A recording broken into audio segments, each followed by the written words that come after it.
Hello, and welcome to Movies I've Seen, the podcast that always answers the phone. I'm Jackie Falco, and I'm the host. Today's episode is a discussion between me and Sam.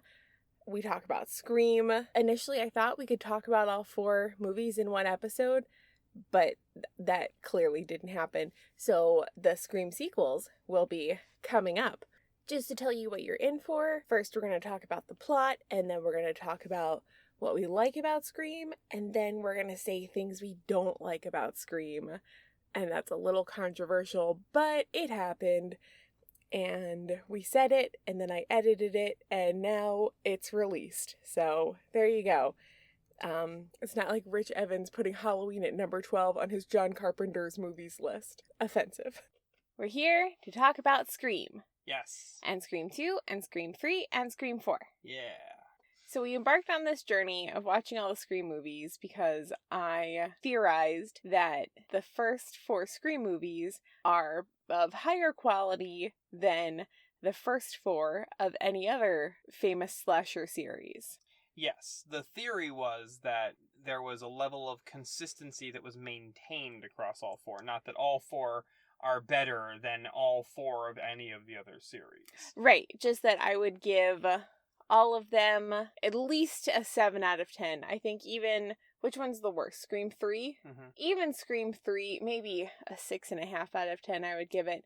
It's... I don't know, do you remember that scene where Randy comes in on a videotape? That was pretty painful. Yeah, it was bad. Alright, a solid 6. I think one of the things I like best about Scream 3 is the original idea for it. Yup. Well, you know what? We'll get there. We'll Okay. get there when we get there. Scream 1. Yes. The original Scream. This is not going to be like the Purge episode, which are unfortunately titled Scream, starring Neve Campbell and Skeet Ulrich. Skeet Ulrich and Matt Lillard and Rose McGowan and Rose McGowan and David Arquette and Courtney Cox. What an ensemble! Yeah, and that's what it was. It was all of them are kind of ensemble. And Jamie Kennedy too. He did a lot in that movie. Jamie Kennedy does deserve credit. He did a lot of lifting. So yeah, whatever he may have become since then, that's his business. It's between him and the mask. So Scream is super popular and super famous because it was a huge cultural hit at the time. It was a big blockbuster, and it was in a time where there were a lot of teen slasher movies, but it wasn't doing what the rest of them were doing. Well, it kind of kicked it off again. It kind of led to the resurgence of the slasher genre in general. Oh, that's true. I Know What You Did Last Summer, and Urban Legend, and Valentine. Oh, Final Destination. That's not really a slasher, but kind of it is. So yeah, it's the same vibe. Yes. The Faculty was kind of a similar vibe too. I don't want to say like it's the same cast in every movie, but a lot of those casts are maybe interchangeable in some of the other movies. Yeah. They all tried to replicate the chemistry that happened in Scream.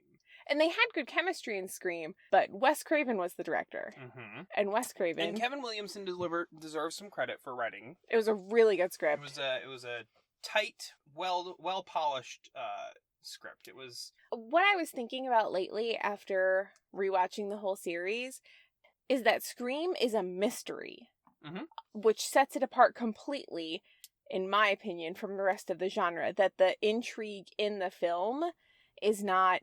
Are they going to live or die? It's like, who's the killer? Who's the killer? Who's terrorizing Sydney? Who's to blame? And also, like, is she going to live or die? Yeah. She's going to live. She's going to be fine. It's Sydney. Yeah. They better not kill her in Scream 5, I swear to God. I will burn this franchise to the ground. Should we say the plot of Scream? Yeah, sure. Okay. At the beginning of the film Scream, there is a very famous conversation on a phone call. Drew Barrymore is making some popcorn, playing Casey Becker, and she's got a white sweater on, and she's the one who answers the phone and has the infamous conversation where a person with a voice changer on the other end of the line is like, what's your favorite scary movie? Can you do the voice? So, do you like scary movies? What's your favorite scary movie? That's pretty good. Thank you. Thank you.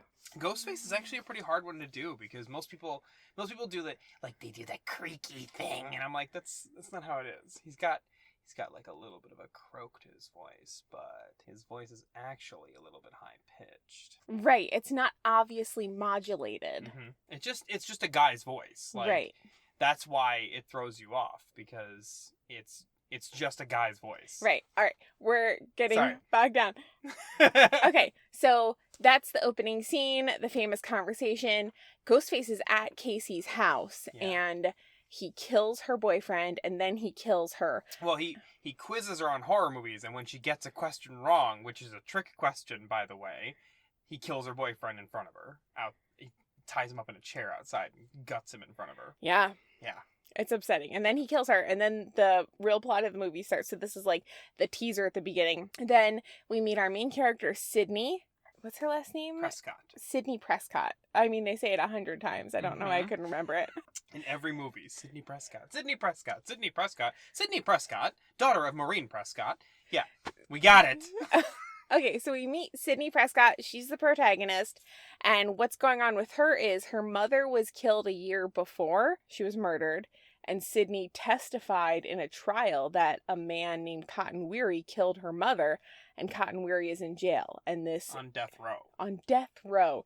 And this is a big point of contention in Sydney's life because there's people who don't think Cotton Weary killed her mom. Mm-hmm. And specifically Gail Weathers, investigative journalist for a sleazy news outlet. It is the 90s journalism that brought us hard copy, and it was just at the beginning of like crime TV and 24-hour news cycles. Anyway, so what's going on with Sydney is her mom died. She's dealing with the aftermath of the trial, and she's got this cool, hot boyfriend who sneaks into her bedroom sometimes. And he's like, are you ready to like start messing around again? I know things have been tough since your mom died. And she's like, I'll be ready soon. Don't worry. And she's got some cool friends. And then when an Indigo Girls poster on her wall. And an Indigo Girls poster on her wall. So Sydney goes to school and everyone's talking about Casey Becker getting murdered. Mm-hmm. The town institutes a curfew. And this all happens over the course of like 2 days. The whole movie? Yeah. 3 days. And it makes it more believable that the killer's not caught sooner. Because the police are doing their investigation, like, right from the get-go of the movie. Mm-hmm. But it's only 3 days, and there's not a lot to go on. Yeah. And so what happens is Sydney's nervous to be home alone. Her dad's going out of town. Mm-hmm. Rose McGowan's going to come over and pick her up, and they're going to hang out. But while Sydney's at home, she gets a call from Ghostface. Yeah, and she thinks it's Randy, one of her friends who works at the video store, messing Mm-hmm. with her because he does that stuff. Mm-hmm. And then he says that he's gonna, if she hangs up on him, she'll die just like your mother.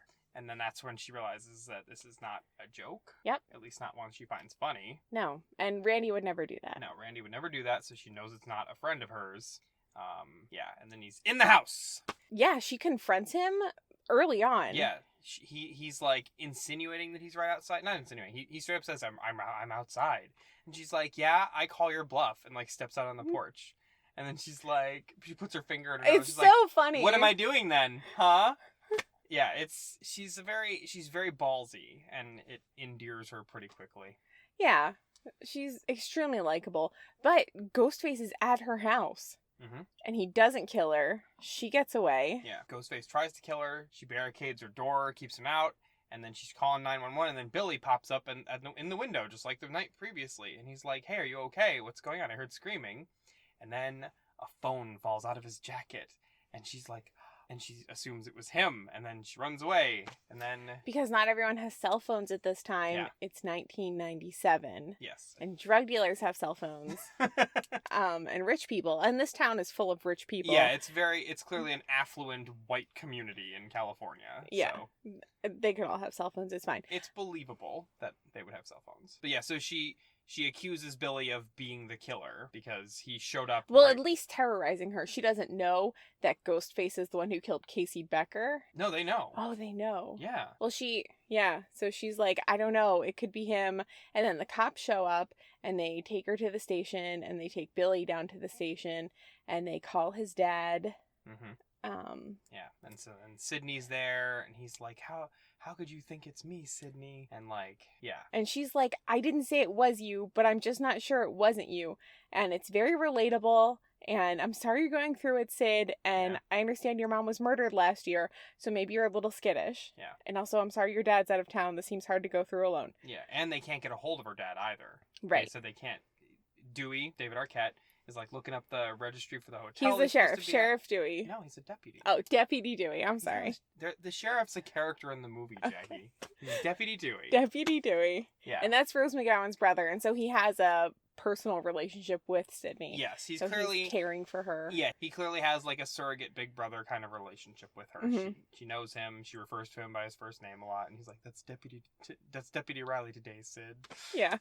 Yeah. So he's looking up the registry for her dad, but he doesn't find him. Checked in at the hotel, so they can't get a hold of her dad, and so she goes to stay with Tatum and Dewey and their mom for the night. And as they're leaving the police station, Gale Weathers comes up and confronts them and says some shitty stuff about how she'll send her a copy of her book about how your mom actually wasn't killed by Cotton Weary, and you're a liar, and your mom was actually just a slut. And then Sydney punches her in the face. face. It's awesome. Yeah. I'll send you a copy. Bam. Bam. And Gale Weathers totally deserved that punch. She really did. And really, she knows it. She knows, yeah. That's why she doesn't do anything about it. Yeah. Whatever. Yeah, so then while she's at Tatum's house, Ghostface calls again at Tatum's house. Billy is at the police station, so it can't be him. Yep. All right, the next day at school, Ghostface corners Sydney in the bathroom. Well, they establish that people are running around with Ghostface masks because they've established now, because they found the costume ditched at Sydney's house, they're like, this is the costume that he's wearing. So now there's kids, and they do also establish that you can buy the costume literally at every five and dime in the state, as Dewey puts it. So there's some kids running around the school with the costume on, and then Sydney has an encounter with somebody in the bathroom who like comes at her in a Ghostface costume. He doesn't have a knife. He doesn't like try to kill her necessarily. But he does intimidate her. But he does and hurt intimidate her. her and tries to hurt her in some way, maybe. So we don't know if that was actually Ghostface or not. It's ambiguous. Yeah. And then the principal yells at two of the kids that had Ghostface costumes on and expels them. The principal is Henry Winkler. Yes. And he does an amazing job. Yeah. And I love him so much. Yeah. So they cancel school halfway through the day, and they're sending everyone home early, and everyone has to go home directly. There's a curfew. Mm-hmm. And Principal Henry Winkler is in his office kind of playing with a Ghostface mask that he confiscated. And then Ghostface shows up and kills him. Yeah. Breaks my heart. Yeah. It's worth mentioning that there's an amazing cameo in this scene also. Is it the... Somebody keeps knocking on Principal Henry's door, and he goes out looking for who it is. He goes, "Goddamn little shits," and opens the door. And there's a janitor mopping the floor, wearing a red and green striped sweater and a fedora hat. Oh, it's Wes Craven. And he goes, "What'd you call me?" He goes, "Oh, not you, Fred."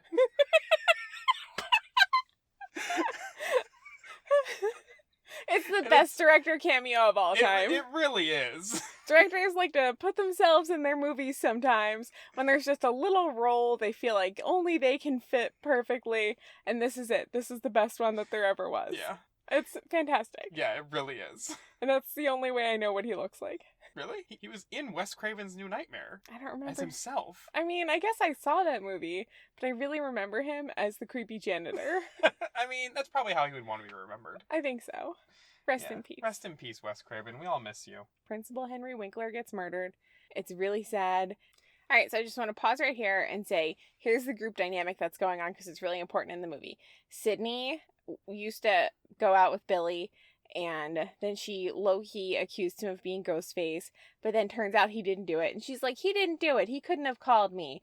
I'm sorry I accused you. And he's like, well, I kind of forgive you, but maybe make it up to me. And he also says something really stupid when they run into each other at school. Remember, he's like, "Yeah, your mom's been dead for a year. It's time to get over it." Yes, that's pretty bad. Yeah, it really is. He's like, my mom's gone too. She's like, yeah, your mom left town. town. She's not buried in a graveyard somewhere. It's pretty different. So here's the friend group: is Sydney and Billy are still hanging out with Rose McGowan and Matt Lillard. Rose McGowan, who is her best friend, and Stu is Rose McGowan's boyfriend. Matt Lillard is Rose McGowan's boyfriend, Yes. and he is a dick. Yes. He's really mean, and he says insensitive stuff all the time, Mhm. and everyone's just like, "Oh, Stu, you're the worst." Yeah. And he gets away with it. It's just like boys will be boys. He says crazy, violent shit, and it's like, haha, I guess you think gore in real life is funny because you're a boy. Yeah. And it really, it like kind of piques your Suspicions. it, Stu says really weird and just creepy stuff sometimes, but like it's not overplayed. He just says these things, and you're like, well, he's a dick and an idiot, so whatever. and also we all knew guys in high school who talk like that. Yeah. And it was just gross. Yeah. Or funny, depending on how hard you were trying to fit in. Let's be real. Yeah. Okay. So this is and then there's Randy. Randy is the guy who works in the movie store. He's played by Jamie Kennedy, and he's the goofball, and he's very lovable, and he's kind of narrating what's happening. Yeah. Because he's really excited that something so violent is happening in his town. But he's also taking it very seriously too. He's He's like really trying to figure it out. Yes, he is. He's like, who could be doing this? Let's think about this like a mystery film. Yeah. And he's like casting everyone as archetypes, and he's like, actually, even I'm a suspect, really. Yeah. And him and Stu are talking about it at the video store because everybody's there. It's packed in the video store because everybody's going home for curfew and they all want to rent horror movies Right. because there's spooky stuff happening. Right. And Randy is the tool by which the film becomes meta. Yes. And let's get into that later. Let's just keep moving with the plot. Yeah. Okay. So everybody's sent home. There's a curfew. And then Stu convinces Tatum to convince Sydney to come to this big party that they're going to have at his house. Right. They're having a party even though it's curfew. Yeah. And his parents are out of town because it's a horror movie. Yeah. And his parents are rich. Yeah. And everyone goes there and everyone's hanging out. Sydney's like, is Billy going to be there? And everyone's like, probably not. We're not even telling him about the party, but he's definitely going to be there. Yeah. And he shows up later and kind of... because Stu is his best friend. And Right. He's definitely going to tell him. Yeah. He shows up later and ruins the vibe, but whatever. Sydney deals with it. Yeah. And this is where the really famous scene takes place, where Randy stands up in the living room and he's like, these are the rules of horror movies. Yeah. And we will break down that scene in a minute. Yeah. And the plot, it was part of the plot. Gail Weathers has her reporter van outside because she's like, all these kids together, something's going to happen. Yeah. I want to hear what they're saying. And then Dewey's also there and she runs into him and she's like flirting with him in order to not get kicked off the property. Right. And he plays right into it because they had flirted before. It's really in the working. movie. It really works. And it's kind of working on her too. Yeah. He's adorable. Yeah. And she really likes him eventually. So Gail gets into the house and puts up some wireless cameras, and they have a little bit of a delay they to say her van, but 30 seconds. she's got a live feed in her van. Mm-hmm. And so now, like, the climax of the film starts to take place. The third act party leading up to the big showdown. So the first death in the third act is tragically Rose McGowan. Yeah. You knew it was coming. Her breasts are really big. You knew it was going to happen. And she's away from the party getting some more beer. She's got her From arms the garage. loaded up in the garage with beer from the garage fridge. And Ghostface blocks her from going back in the house. She thinks it's one of the guys fucking around, so she doesn't believe it at first. And then he pulls a knife on her, and she's like, "Oh shit!" And then she starts. well, she thinks it's Randy. She's like, Randy, stop it. It probably assumes it's Randy, but Yeah. then she starts whipping beers at him, and then tries to crawl out the Dog dog door door. on the garage door. And Ghostface hits the garage opener, and the garage door goes up, and she is stuck in it, and she is killed by the shear of the building. yeah, And it is sad, and her body hangs there for the rest of the movie. for the rest of the movie. Yeah. Poor Tatum. Yeah. So what's happening back in the rest of the party, it's kind of a big party, Yeah. and Sydney doesn't know where her best friend is because she's actually upstairs getting back together with Billy. Yes. She's like, I'm sorry I didn't trust you. Turns out you're trustworthy, and you're actually a pretty decent boyfriend, so I'm going to have sex with you now. Yes. And this is metatextually in contrast to the rules Randy is laying down in the living room, simultaneously. Well, actually, that's not what's happening. he does the rules earlier, and then at this point in the movie they're watching Halloween, and he specifically is like, okay, here comes the obligatory tit shot, and then Neve Campbell is pulling her shirt off upstairs. Yes. So they're like, it is falling in line with what he's saying, not opposingly.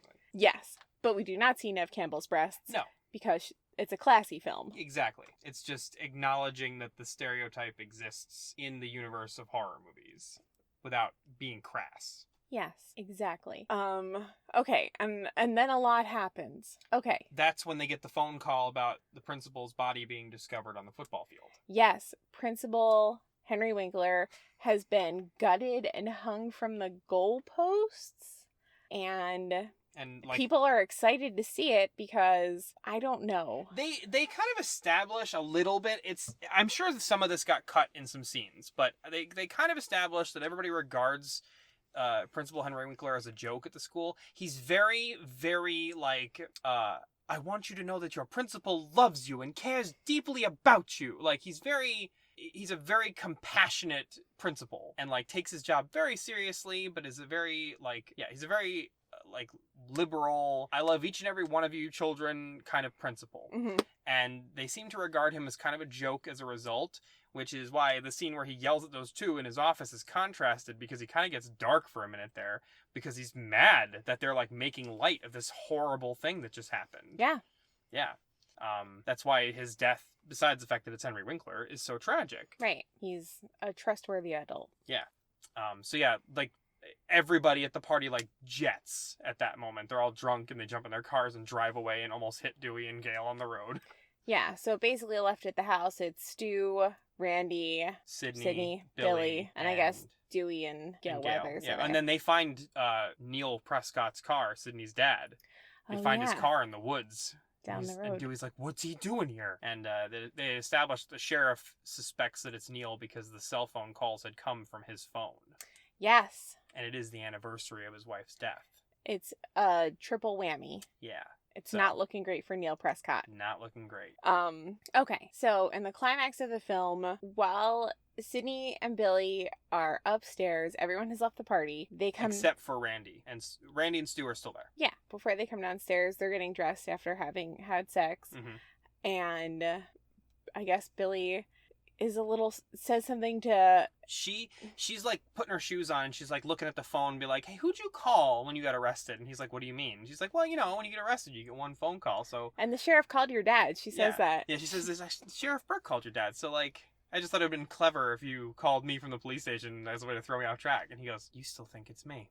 What do I have to do to you to prove I'm not a killer? And she's like, what the fuck? And then all of a sudden, just as the audience is like, oh, it is Billy! Ghostface comes into the room behind him and she's like, oh my god! And then he stabs Billy. So Billy's not the killer. No, apparently not. He's stabbed. Sydney hightails it out of there. Mm-hmm. Ghostface chases her. Mm-hmm. She gets outside and he jumps out the attic window onto the boat down below. Yes. After Sydney jumps out of the window and she gets downstairs, she comes around front, she's looking for Dewey. Dewey stumbles out of the front door and he has also been stabbed in the back and he falls over forward, and Sydney is really upset. But also still smart and grabs his gun because she knows she's not safe right now. Yeah. And then Stu and Randy both appear on the front lawn and they're like, he's the killer, shoot him. And Sydney's like, what? I'm sorry. And they're both like pointing at each other. And Sydney's like, just go away, and closes the door. She says, fuck you both, and locks them out. Yeah. Gail's out there in the yard somewhere. She got into the van and tried to drive away and crashed due to stress and blood, and her cameraman got slaughtered. Yeah. Okay. Kenny's body fell onto the windshield while she was driving, and... then she crashed. Yeah. Understandable. Yeah. Relatable Gail Weathers. So in the house, Sydney is upset, and Billy comes downstairs and... bleeding. And he opens the door. He takes the gun from her. Right. He's trustworthy. Right. And so she gives him the gun. Well, relinquishes it. And then he opens the front door and shoots Randy and lets Stu in. And they're both Ghostface. They're both Ghostface. In on it together. Yep. And Sydney is now having the worst day of her life. Yeah. She when she was running around the house earlier, she found Tatum's body in the yeah. garage, and this is even worse than the day her mom died. This is way worse. And it's about to get even worse than that, because turns out Billy and Stu also murdered her mother. Yeah, they did. And they have her dad taped up in the kitchen. And they're gonna and they've been framing him for the whole thing. They cloned his cell phone to make it seem like he made the calls, and they're gonna make it seem like he flipped out because of his wife's death, the anniversary of his wife's death. And this is one thing I love, is like they're so proud of how like modern and 90s their crimes are. Yeah. And oh guys, I am so glad you were proud at the time, because it's it really like just it sells that scene. It really does, because like otherwise it's literally like on paper, without like the vibe and like getting the rest of the movie and understanding like the tone of it, on paper that scene seems terrible. I guess because it's that's literally true. Just two guys explaining what happened to Neve Campbell and making pop culture references. Yep. But this was in the beginning of when movies were starting to refer to pop culture within themselves. Yeah, it's what started the trend. Yeah, and in the 1990s was some of the beginnings of when we were looking at how culture was beginning to affect us. Yeah. It was video games are making us violent, music is making children dangerous, like media is affecting youth, and that had been going on. And the movie goes out of its way to establish that it does not agree with that sentiment, though. Yeah. Because they specifically say, don't blame the movies. Movies don't create psychos. Movies just make psychos more creative. It's a good line. It really is. It's a good line. All credit to Kevin Williamson. Really, yeah. Mm-hmm. Yeah. So, the conclusion of the film is Gail gets the gun because she's not dead. Well, what's happening is Billy and Stu have to do some more damage to each other so that their survival can be more believable. Yeah. And so they take turns stabbing each other. And Stu gets stabbed real bad, and you're like, oh, maybe Billy doesn't care if he survives. He might not. He gets mad because the stabbing hurts more than he thought it would, I guess. And he, like, stabs Stu, like, 4 times. Yeah. Yeah. He immediately loses a lot of blood. Yeah. Stop it, Billy. I can't take anymore. Yeah. I'm feeling woozy. And fucking Matt Lillard nails it.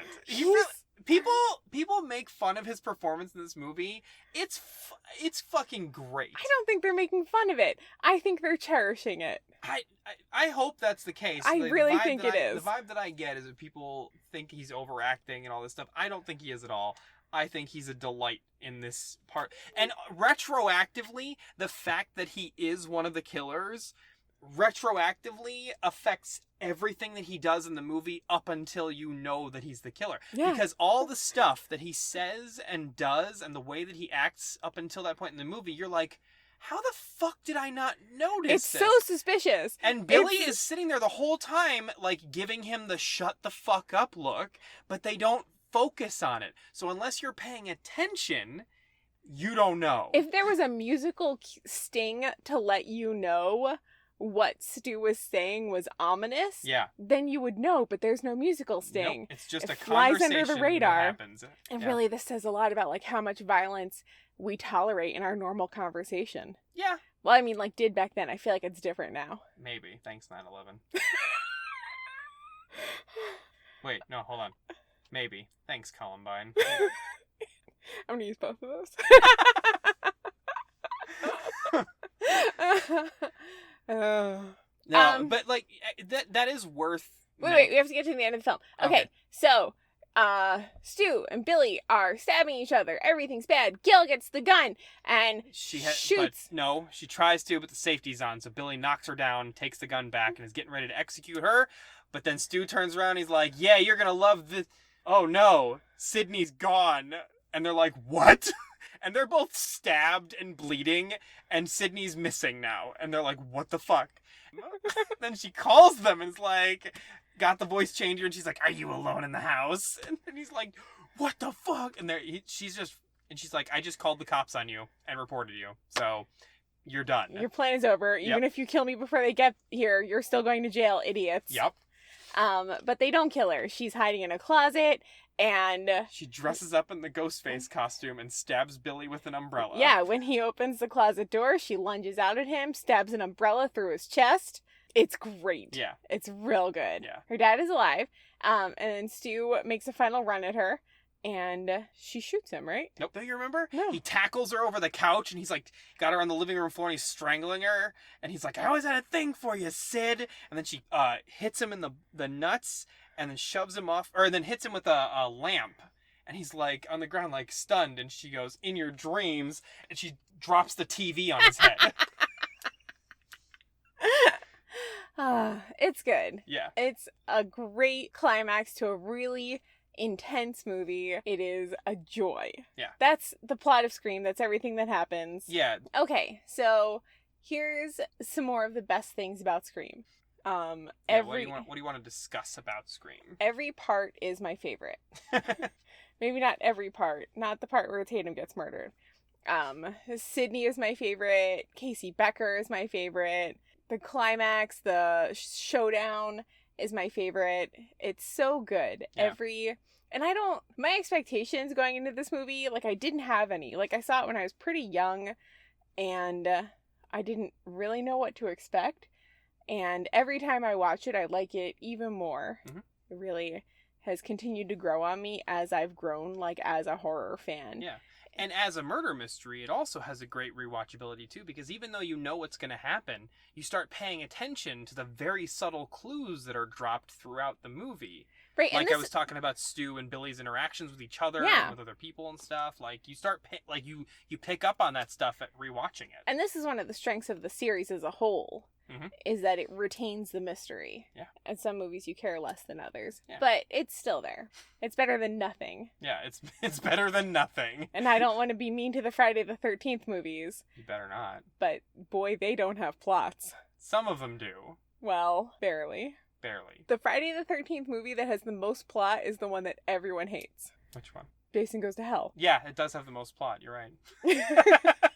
There's a little bit of a plot in part 7 also with Tina discovering Yeah, her that's psychic true. abilities and stuff. But I'm not saying that they're not fun. You know I love the Hey, Friday...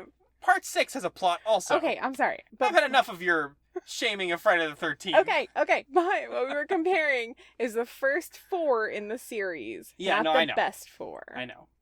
You can't pick and choose. I'm not. I understand. Okay. I fully acknowledge that Friday the 13th films are very light on plot. Scream is very standout in its use of plot and character and the murder mystery element and things like that, which is a couple of movies after this tried to do it, like I Know What You Did Last Summer and Urban Legends and stuff like that. They tried to do that, but we just didn't care. No, we didn't. It's just subpar Scream. It really is. And the cast in this movie is so good. It really is. They have great chemistry together. We saw 3 of them together for a panel at Spooky Empire a couple of years ago. We saw Neve Campbell, Skeet Ulrich and and Matt Lillard. Yeah. And they were a charming bunch. Yeah. They really vibed, and it was easy to see how they made such a memorable movie. Yeah, it was great. Yeah, and the way that they marketed the movie was pretty brilliant too. Like they put Drew Barrymore like front and center on a lot of the posters and stuff, and they had Drew Barrymore in the movie to begin with, because like She was huge at the time. yeah, and Wes Craven knew what he was doing by casting her, because not only do you have a really good actress selling the beginning of your movie and like setting the tone. She was in the trailers. She Mhm. was most of the trailers. Yeah. Yeah. And they just they knew exactly what they were doing. They're pulling the rug out from under everybody. Nobody was expecting it. Nope. No. You look back now, and it's hard to believe now, because you look back now and you're like, oh, of course, it's the girl that gets killed first. I got news for you guys. The celebrity death at the beginning of the movie wasn't always a thing at the time. Is that a thing now? Yeah. Oh. Not necessarily a celebrity, but like the girl who gets killed at the beginning of the movie, that wasn't always a thing. Oh, it's not just the beginning of the Supernatural episode. It's Yeah. That is the whole series of Supernatural. someone gets haunted or killed at the beginning. Yeah. And then they show up to fix it. Yeah. And obviously, it wasn't as hard to maintain the surprise with the first movie, because nobody knew what was going to happen going in anyway. Nobody knew what to expect. Right. But even like at that panel you were talking about with when Skeet Ulrich was there, he told the story about how he almost blew it because he did a radio interview where he offhandedly mentions that he, like, you know, and playing a serial killer in the movie. Oh wait, don't put that on the air, please. I kind of just ruined the movie, so please don't put that on. And they didn't. And they didn't. Because this is back when they gave a shit about that stuff and they wanted to preserve the surprise. Right. Or maybe they just didn't care about the movie. But either way, worked out great for us. Yeah. So it was a very unique beast at the time. Yeah. So let's talk about Scream and its metatextual effect on horror movies as a whole, and in particular Randy, because I can talk until I'm blue in the face about how Sidney Prescott is the ideal final girl. She was specifically designed to be that way. Yep. Great success. And she fulfills basically like what a feminist wants a final girl to do in a movie. She self-actualizes, she takes responsibility, she is competent and conquers her, I don't want to say demons. It is her demons. That's what it is. It's personal demons that are haunting her. Yeah. Her mother's killer is the thing that's stalking her in this movie. She doesn't know it until the end, but it's what happens. And it's also her boyfriend. And it's also her boyfriend. So it's a lot to have Sidney stand up to that and shoot it down. Yep. It's really good. And she self-actualizes not through exceptionalism either. Like, there's no, like, she's the chosen one bullshit or anything like that. Right. It's just, she survives by her wits. She's smart. Yeah. And capable, but not, like, preternaturally so. Yep. I know you have kind of a rant about Randy's rules. Yes. And if you would like to say your rant, I invite you to say your rant. Thank you. I appreciate that. Okay, so Randy's rules are problematic for a horror fan who actually pays attention to the mythos of horror movies in general. Because a lot of the stereotypes that people consider to be truisms about horror movies were established by Scream. Yes. And the fact of the matter is, a lot of them just are not true. Because there's a lot of really shitty horror movies out there that I'm sure these rules apply to in some way, shape, or form, but they are not as much of a given as this movie pretends them to be. In the context of the plot of the movie, in the world that it exists in, fine. These are the rules, this is the reality, we're going to follow these rules, and maybe we'll break them. We'll see. But yeah, back that up a little. For instance, the first rule is you can never have sex. Okay? Mm-hmm. Sex is death. That's why the virgin is the only one who can outwit the killer in the big chase scene at the end. Not true. There's plenty of examples of movies where the female protagonist of the horror movie is not a virgin, is not pure, quote unquote, doesn't drink or do drugs. Like, one of the first ones, we had Laurie Strode in Halloween, and then we had Alice in Friday the 13th. Mm-hmm. Okay? Alice in Friday the 13th clearly has had sex before. They imply that she had sex with Steve. Yes. She smokes weed at one point. They're all sitting around drinking. She probably drank too. Like, they play strip poker? They play strip poker. Or no, strip Monopoly? Strip Monopoly, yes. Sorry. Yeah, they play strip Monopoly. Like, she's a sexually active, normal person, and she manages to outwit the killer at the end of the movie. Well, Laurie Strode is the virginal archetype. She smokes weed. In that movie, in Halloween. Her and Annie smoke weed in the car as they're driving around. It's a funny scene in the movie where it is. They roll up on Annie's dad, the sheriff. Even before that, in Texas Chainsaw Massacre, mm-hmm. Sally has a boyfriend. Yep. She's a young adult woman. Yep. She is not a virgin. Nope. Implied in any way. Nope. She's not cast in a particularly pure light. Yeah. So yeah, I agree with your statement that the purity and virginity that Randy states is a requirement for survival only exists in the Scream universe where they're watching Halloween. Specifically Halloween, yeah. Which, in the movie Halloween, that's the rule. Yeah. And even that's bent because Laurie does smoke pot and show an interest in boys. I know she hasn't had sex yet, but whatever. Yeah, they make fun of her a little bit. They make fun of her a little bit for it, but the fact of the matter is, what? Sorry. You're laughing about Ben Tramer? No. I don't know why I was watching Halloween with my mom, and Laurie's got those knee-high socks on, and my mom says, you know what we used to call those? Anti-rape device. Wow. Ah. Okay. So that was the 60s, I guess. But we were talking about Friday the 13th, though, like, even among that series itself, that's not the rule. Right, yeah. Because, like, fucking Ginny in the second movie is one of the best final girls.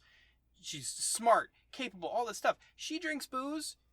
I don't think she smokes weed in that movie, but, like, other people do around her. But she drinks booze. She clearly has sex. One of the first 2 scenes that she's in is her, like, having sex with her boyfriend. Like, yeah. It's not as much of a thing as this movie as Scream would have you believe that it is. And I don't fault Scream for making this up, because you could just say, like, oh, it's just Randy, like, saying stuff. Right. And it's not the truth, because it turns out to not be true. Sydney has sex with Billy and does not die. Therefore, it's not actually a truism. Right. It proves the fallacy of it. Exactly. But the problem is that a lot of fans of Scream, and this is what I was talking about earlier, take all of Randy's things as a truism, and they project it onto the genre of movie in general. They pretend that it is actually a truism, and there are no exceptions to these rules, and they use that to judge these movies, and as a result, the industry started doing those things because that's what people were expecting. And it got less interesting as a result. I agree. Although I would like to play devil's advocate for just a second. Go ahead. And say that A Nightmare on Elm Street is another quintessential horror film, and the final girl of that is a virgin, presumably. Yes, because they haven't slept together. They do establish in the movie. Mm-hmm. Yes, she is a bit of a square. But, yeah. And her promiscuous friend does get brutally murdered. Yes. But this is more an example of a time that it was true and not the rule. But I just wanted to... that's an example of where it's true, and it's a Wes Craven movie, so maybe that was Wes Craven's perspective on it too. Who knows? But... And he was like, that's the past. I've grown. It's the 90s, and I'm doing feminism. Spice Girls. Well, even back then, like, Nancy is a feminist character. Like, she takes charge of the situation and, like, figures out ways to stay awake and, like, looks up booby traps and stuff. And, like, it's her plan that gets Freddy in the end. Like, you know. I don't want to be controversial. I don't think capable females in the horror genre are as much of an expression of feminism as they are in other genres, because capable females have been a component of horror for a long time. We expect them. That is a trope of the horror genre, is the capable female who, through brains and wit and sometimes brute force, survives a horrific ordeal and, self-actualizes most of the time. There are a lot of shitty horror movies where that doesn't happen, but most of the good ones, the ones that stand the test of time, are ones that engage you with that character, and that's part of the reason why that those movies are good. Yes. I'm not saying that Prom Night or Driller Killer do feminism, or... No, they don't. I actually haven't seen either one of those, and I have no plans to. I'm fine. I'll just read the Wikipedia if I have to. Yeah. I'm just talking shit about them based on their trailers that I've seen. Yeah. I feel confident doing that. Yeah. I guess, though, the main point of what I'm trying to get across is that while I'm sure that there is lots of examples of the type of things that Randy is referring to with his rules, the good ones that people project these rules onto didn't follow those tropes. Halloween, Nightmare on Elm Street, by and large, Friday the 13th, by and large, like, it didn't follow those rules, and therefore audiences projecting those fake rules onto these movies, what I thought was an unfair thing that started to happen a lot after Scream came out. And for a while, like, I loved Scream initially when I first saw it. Fucking loved Scream. Mm-hmm. And then later on, when I started to get more pretentious, I started to hate Scream because everybody was using Scream as the reason why all the other horror movies were bad, or they were stupid. They were just dumb. Just some big-breasted girl running up the stairs when she should be going out the front door. It's insulting. Like, Neve Campbell literally says that in Scream. And then she runs up the stairs instead of the front door. Like, the movie... It establishes why she can't, though. Right. But the movie says the thing and then proves its fallacy almost in the same scene. Yeah. And it's some sort of disconnect in the way that information was absorbed. Yeah. That, like, normally when people see something in a movie and then they... You know what I'm thinking of? Is that Lindsay Ellis video about the framing of Megan Fox, where, like, what Megan Fox's character in Transformers is saying is superseded by the framing of her body. But this is the opposite. It's the opposite, yeah. Somehow, what's happening on screen is superseded by the dialogue that comes right before it. Well, these movies are very quotable. Yes. And I think that that's what the problem, not necessarily a problem, because they're very quotable. It's very fun to quote them. Yes. And they are good lines. But I think the quoting of the lines and the quoting of what the movies were in general is what supersedes what we're being shown. Because people don't remember how scenes play out as much as they do remember, like, dialogue that is spoken. They're like, yeah, Sidney says this thing and quotes the line, and then Ghostface shows up, and then they run around the house. They don't remember specific stuff that happens. Right, because when you're in the theater and there's a lot going on in a movie, you're not like, I mean, I guess even in the movie, you're like, oh, she just did the thing she said. Yeah. That's supposed to be what happens. That's what happens. But later on... Every time, I'm like, oh, she did the thing. But later on, you don't think about... I mean, I do, because I remember how these things play out all the time. But I know. Most people don't do that, and that's normal. It became a source of frustration for me, because they're, like, trying to tell me why I was wrong to like these movies. The other movies, not Scream. They're telling Friday me... the 13th, Friday the 13th, Texas Nightmare on Elm Street, Chainsaw Texas Massacre. Chainsaw, Halloween. They're like, oh, those movies are dumb, and here's why. And I'm like, none of that happened. You're not remembering it right. No, they're not. So, that's my rant. I did it. Moving on. Okay. I do think the real world application of Randy's rules aside, I really like the meta aspect of Scream. Yeah, no, the notion of the characters in the movie being aware of the... Not necessarily being aware of the fact that they're in a movie, because it's not like that. Just being aware that the situation they're in is very reminiscent of a horror movie, and trying to use horror movies as a roadmap for, like, what's going to happen to us. Right. I don't know if it was groundbreaking, but it was just done in such a relatable way, because that's how we operate. Yeah, no. But, like, people will say things like, you're not in a movie, you know? I don't say that. No. You're like, because you're like, oh, you never know. I have main character syndrome. Yeah, you do.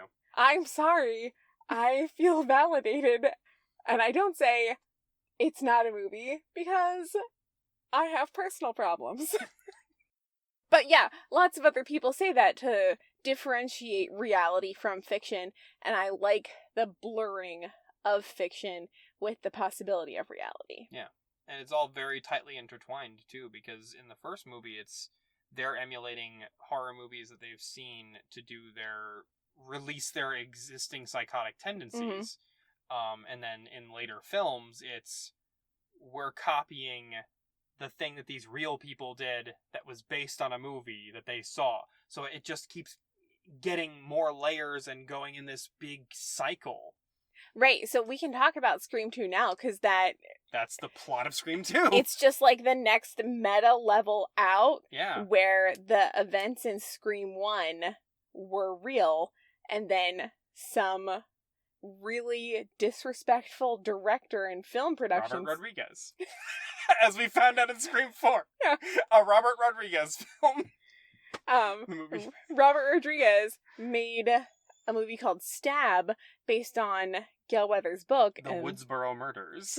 And Sidney Prescott's life is much worse as a result of these Stab movies. Yeah. Well, there's only one in the second movie. There's only one so far about the second one, yeah. Well, just wait. Just wait. Just wait, Sydney. There's gonna be more.